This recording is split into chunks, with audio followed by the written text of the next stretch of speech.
Welcome to the Talking the Talk podcast, where we'll be exploring items of automotive technology and their journey into mass production. I'm Kevin Reid, the founder of Ireland Made, where we celebrate stories of Irish transport, past and present, and this is our podcast. I'm delighted to welcome my co-host, Automotive Engineering Consultant Mike Keane. Mike's consultancy delivers bespoke and sustainable transport solutions, and previously Mike has led vehicle development programs for Ford, Williams Formula One Advanced Engineering, Nissan, Jaguar, Land Rover, and Aston Martin. Mike has also worked on projects as diverse as hybrid supercars to off-road electric vehicles. But what is most impressive for me, Mike worked on the James Bond movie Spectre, and he worked on the baddies car, the Jaguar CX-75. In each episode, we're going to be examining vehicles that range from the 1921 German Rumpler right up to what Tesla and Lucid are doing today. In this episode of Talking the Talk, we're going to be exploring the history of suspension systems. Hello, Mike. What have you got for us today? Hi, Kevin. How are you doing? Today, this is really the first of two very related episodes. So in this chat, we're going to speak about the history of suspension systems. And in the next episode, we're going to speak about the history of vehicle dynamics. But these two topics are hugely interlinked. So suspension systems are the physical components such as the dampers, the springs, the wishbones, the control arms. And vehicle dynamics is the set of subjective attributes that describe how these suspension components perform. And it's primarily grouped into two categories, so ride and handling. So ride is the ability for the suspension to isolate the occupants from the undulations and the impacts of the road. So, in simple terms, how comfortable are you in the car? Yeah. And handling fundamentally is the ability for the suspension to keep the tires in contact with the road and pointing in the correct direction so that the car responds accurately to the request of the driver. So the suspension system is doing, it's handling both of those attributes at the same time. But of course, different cars have different requirements. So one funny little example is the design specification target for the Citroën 2CV was that it could drive across a ploughed field without breaking eggs in a basket. I heard that, though. Is that really true, though? Could you drive across a ploughed field and not, well, why would you want to in the first place, but could you actually do it? Yeah, it was actually specification. And not only was it the specification, Renault copied the specification for the Renault 4. So the Renault 4 came out a few years later and was, but almost 10 years later, was Renault's answer to the 2CV. And when Renault launched the car, they had this moving road with lots of bumps on it, and they had a Renault 4 sitting stationary on it, and with a basket of eggs in the car, and the suspension system moving up and down. So that's I stand corrected. Go on ahead. No, yeah. So that gives you an idea of sort of that's obviously then very different to what would be asked of the suspension system of a Ferrari or Lamborghini, right? So it's a very different set of design targets. Now, the geometry and the motion of each of the elements of the suspension system, that's what defines the vehicle dynamics. But in parallel then, the specification target for the dynamics determines the type and the geometry and the operation envelope of the suspension. So they're hugely interlinked. Now, today, we're just going to focus on the components themselves, the suspension components. So good place to start then is let's describe what the suspension is actually doing, what it's having to cope with. Okay. So if we think of an individual wheel, so as an individual wheel goes over a bump in the road, there's a number of parallel actions happening. So as the wheel goes over the bump, it rises relative to the body of the car.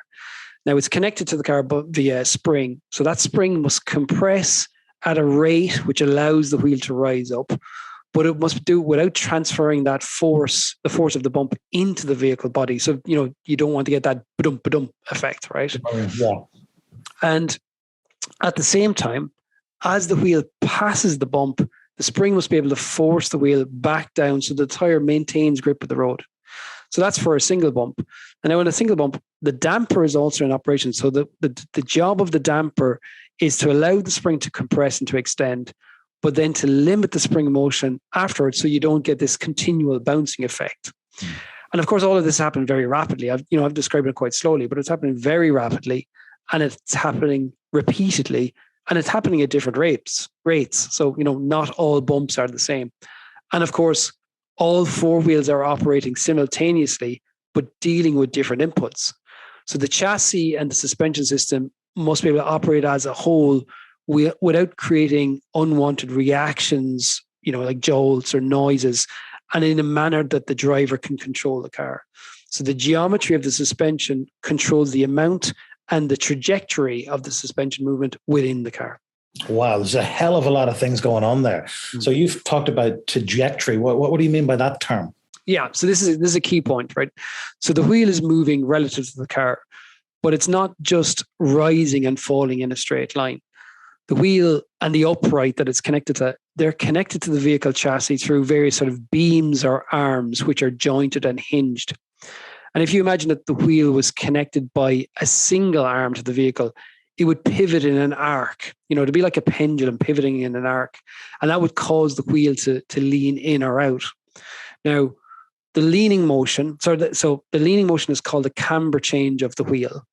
And camber is a good thing when it's controlled, because allowing the wheel to lean allows the tire contact patch to maintain adhesion with the road surface. Now, suspension systems don't just have a single arm, they've got multiple arms. And those multiple arms are placed and positioned and have a geometry that is designed in order to control the wheel position and the orientation of the wheel. Right. So I'm thinking back, I remember seeing years ago a Fiat 500, and the wheels there was no one in it. So the wheels were at a very bizarre camber. Yeah, a positive camber. It's a very poor camber, because what happens in a positive camber is as the car corners, the car effectively leans off the tire. So you get less grip in the corner when you actually need more grip. Okay. So which vehicle had the very first suspension? Well, this has got to be one of the oldest technologies. So the Egyptian chariots in the 1300s, they had very complicated wooden elements that were designed to act as springs and dampers. Fascinating, really fascinating, but probably a little bit of out of our remit, I'd say today, Kevin. Well, I did ask you. That's fair enough. So let's take us back to where we are. Let's start with springs. Okay, so three main types of springs have been used in cars. So coil springs, most people would think of as a spring, right? So the circular spring. Leaf springs are stacked steel flat beam plates that flex in the middle. And then torsion bar springs, it's where the spring resistance is provided by twisting a material, so that the torsion in the material provides a springing method. So Bobby, sorry to cut across, that's the actual metal itself providing the resistance and the twist. Yeah, exactly. So torsion bar suspension, it was actually invented by Porsche in 1931, and it was the Citroën traction Avant. That was the first production car to use it. So in those, what you get is there's a flat beam that goes across the car, and the wheels are connected to each end of it. And as the suspension arms go up and down, they twist that flat beam. And the twisting of the flat beam is actually the spring, gives the springing resistance. So it was widely used, particularly in European cars in the 50s. Lots of well-known examples. The Volkswagen Beetle, the Jaguar E-Type. In fact, nearly all of the British Motor Corporation cars in the 50s and 60s had it. So like the likes of the Morris Minor. So that's a torsion beam. Coil springs and leaf springs, they were well established actually before cars were invented. So they were already on horse-drawn carriages. The coil spring has many advantages. So it's much easier to control than a leaf spring. But the leaf spring does have one advantage, which is there's a natural level of damping, because a leaf spring is it's stacked steel plates that flex. And because you've got these plates flexing on top of one another, there's friction between them. And that friction provides a natural damping in there. Coil springs don't have that. So that's good in terms of performance, but it means that we need a separate damper, a separate component to act as a damping mechanism to reduce. You're literally all over the place. Yeah. That's right. Yeah, that's right. And that's the reason that actually leaf springs were chosen in the earliest cars. So coil springs were in existence, but because of that damping requirement, that's why leaf springs were in the earliest cars. Now, the first car with a coil spring on the front was in 1906. It was an American car called a Brush Runabout. And it was really General Motors that adopted the widespread use of front coil springs in 1934 on the Oldsmobile 8. And then General Motors again were the first to introduce rear coil springs in 1938 on the Buick Series 40. Right. So I remember from our previous cooling episode, I remember that the Buick Series 40 was the first with a radiator pressure cap. That's right. So that's right. Why were coil springs used in the front before the rear? Well, so the reason it happened on the front first before the rear is because all those cars used a rear wheel drive format, and they used a solid axle, or what's called a live axle. So that was the main form of drive axle in rear wheel drive cars for most of the 20th century. The leaf spring, apart from the springing, it was also used to locate the axle. So the axle is a large, heavy component, and the leaf spring was actually able to position it in the car. The coil spring couldn't do that because the coil spring has many more degrees of freedom. There's too much compliance in the coil spring. So to allow the introduction of coil springs on the rear axle, General Motors developed a whole system of stabilizers and anti-roll bars, and they are all designed to control the movement of the wheels and the axle, and that's how they could introduce it on the rear axle. Right. So just to clarify one point, then, an anti-roll bar does basically what it says. It stops. Yep. So anti-roll bar, as you go through a corner, the body of the car leans to the outside of the corner. What an anti-roll bar does, very simplistically, is it attaches the wheel or the suspension on the left-hand side to the suspension on the right-hand side. And as the car goes through the corner, the fact that it's connected on both sides, that resists the rolling motion for the car. So hence it's an anti-roll bar, or a sway bar, as they call it in the US. I've heard that as well. Yeah, very good. Thank you. Now, I know in the 1930s, General Motors had a lot of suspension firsts. Yeah, so we talked about first coil axle, first coil springs on the front axle, first coil springs on the rear axle. The reason for this is actually in the 1930s, they were carrying out groundbreaking work on vehicle dynamics. And it was all due to the testing methodology, which was really pioneering, by a Welshman called Morris Olley. Now, Olley and his team developed most of the fundamental concepts that govern vehicle handling today. It was absolutely pioneering. And actually, we'll talk a lot more about him and about what they developed in the next episode. But one of the components that he developed, or his team developed as a result of their work on vehicle dynamics, is what's called the short long arm arrangement. So the uprights are the components that the wheels are actually attached to. And these are supported at the top and at the bottom by control arms, which are connected back to the chassis. Now, Olley discovered that if the top arm is short and the bottom arm is long, that camber change we talk about, that could be very well maintained as the wheel rises and falls, and it gives significantly better road holding.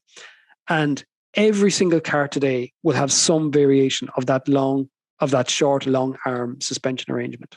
That's fascinating. So if they had good road holding, not like the Corvair we spoke about in the safety statement, they had good road holding. Yeah, that's right. Yeah. So the poor Corvair. Yeah.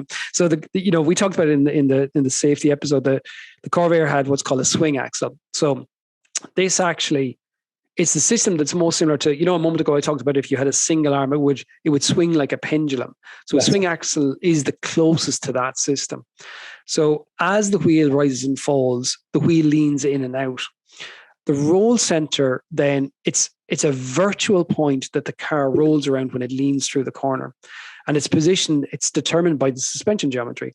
Now, on most cars, as we talked about a moment ago with the anti-roll bar, on most cars, the center of gravity is higher than the roll center. So what that means that as the car corners, the body leans down towards the ground. In cars with a swing axle, the roll center is higher than the center of gravity. And it causes the car, it's a weird feeling. It actually causes the outside of the car to lift up as you go around a corner. Now, you have this lifting up effect, plus the fact that the wheels are mounted directly on an axle, which causes them to lean down in under the car, plus the fact that the Corvair was a rear engine car, so a lot of mass at the back. And you put all of those things together, and the Corvair, had the tendency to have rapid and unexpected oversteer, which is, to dangerous levels. But the rapid and unexpected oversteer and not be something you ever want to consider when buying a car. No, absolutely not. But the Corvair had a kind of a particular set of problems altogether. But swing axles were used quite a bit in the 50s, right? So actually the very first car, Kevin, with a swing axle is our old friend, the 1921 Rumpler Tropfenwagen. Remember that from our very first episode? Yeah. Now that was you'll remember that was a very low volume car, but the 1931 Mercedes Benz 170, that was the first volume car fitted with swing axle.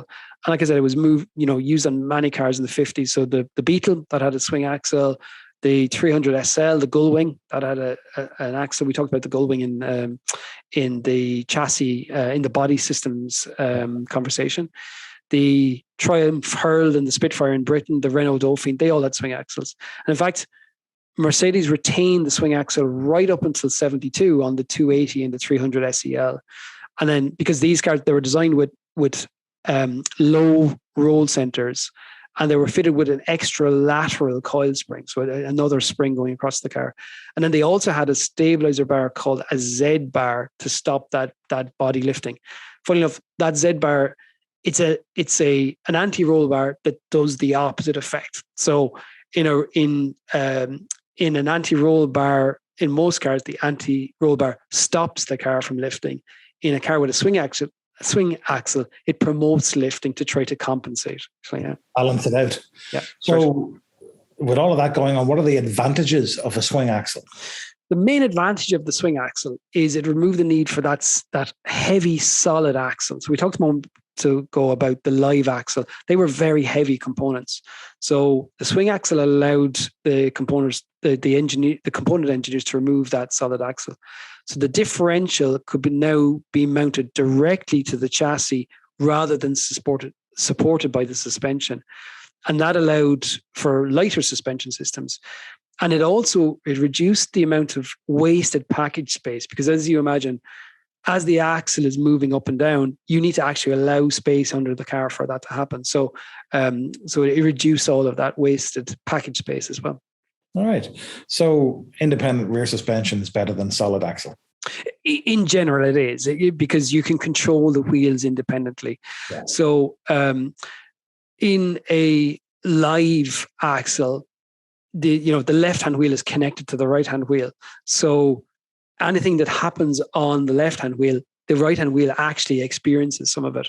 Now, live axles are, they're still used in heavy vehicles and in off-road vehicles, because they're strong, they're robust, they're cheaper to maintain, and actually that kind of that movement that's translated across the vehicle is not as critical on a heavy vehicle. So generally, independent rear suspension is a much better performing suspension system than a live axle. Having said that, when the live axle is well designed and when it's well controlled, it can be very effective. Right. So if you think of the Ford Escort, so particularly the Mark II Escort, it's been a mainstay of rallying for 50 years, of particularly tarmac rallying. In fact, it won the World Championship in 79.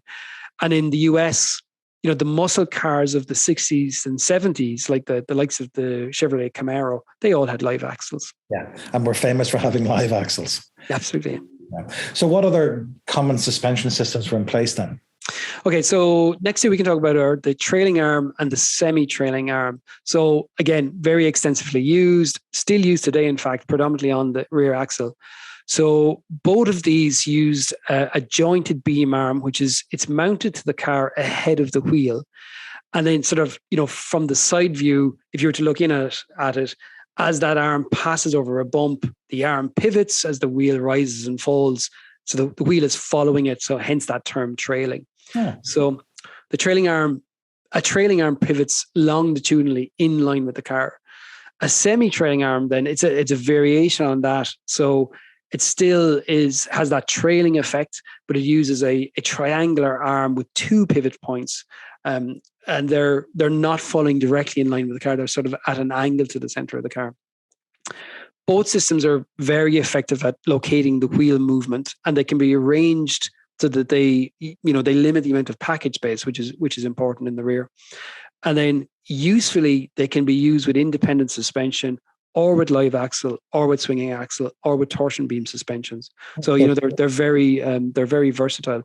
Very, very adaptable. Yeah, absolutely. Yeah, the main disadvantage is that the camber change cannot be controlled or directed very easily.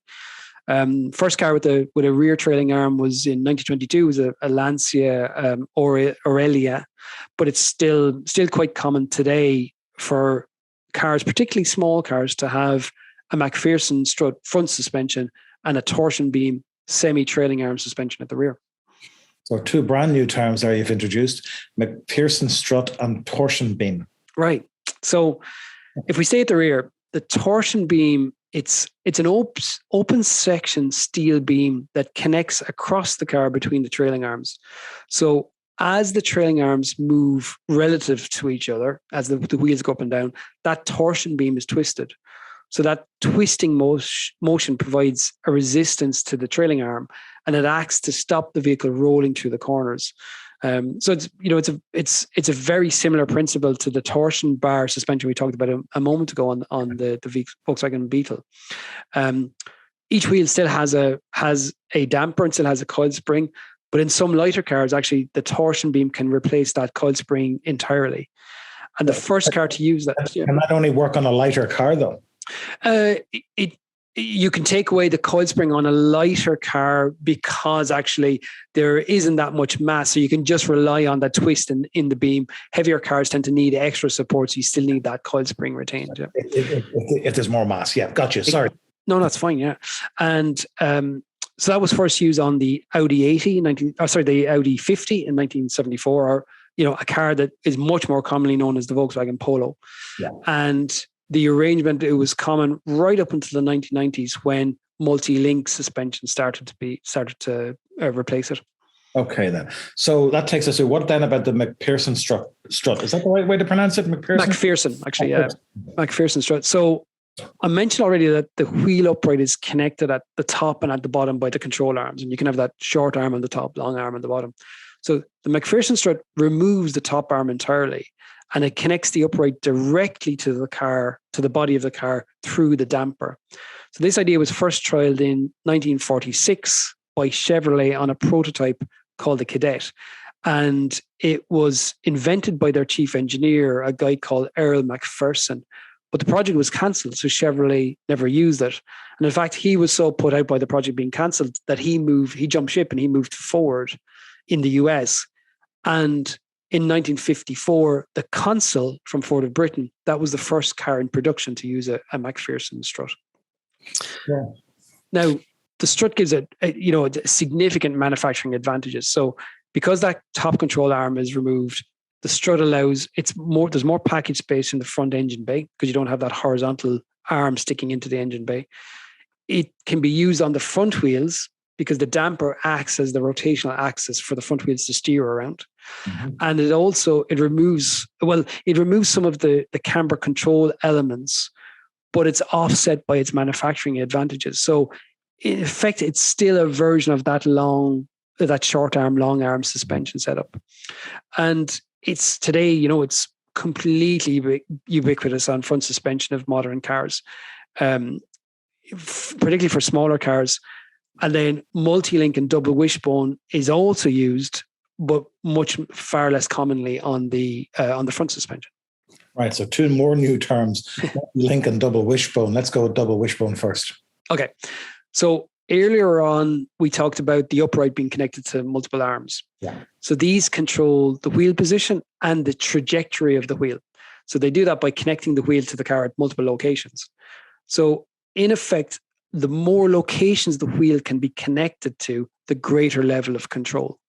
So a double wishbone, it's a very simple and it's a very effective concept for how you can do this. So the upright is connected at the top and at the bottom to two triangular elements. The upright is connected at one point on the triangle, and the other 2 points in the triangle are attached directly to the vehicle chassis. The reason they're called wishbones is they look a little bit like a chicken wishbone, right?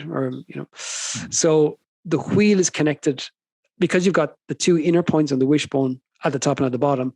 The wheel is connected to the car at 4 locations, and that gives a very high degree of control of the wheel.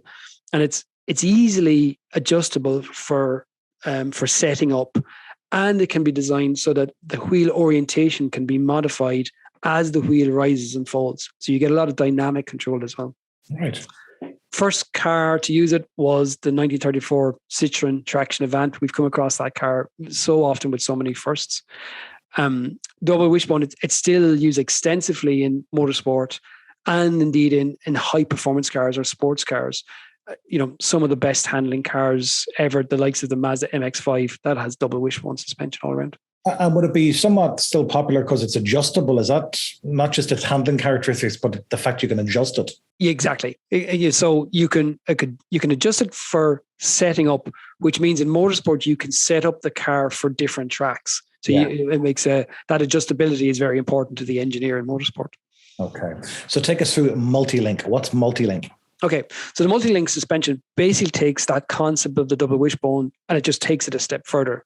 So instead of triangular elements, the wheel is located using multiple individual control arms. And each one of those, acts in a different plane and it acts in a different arc of operation. And the combination of all of these then can give very accurate control of the wheel through all of its range of motions. The first car to use it was in 1970, and the first production car, I should say. And it was the very low volume Mercedes Benz C111 sports car. I think there was only about 16 of those built, actually.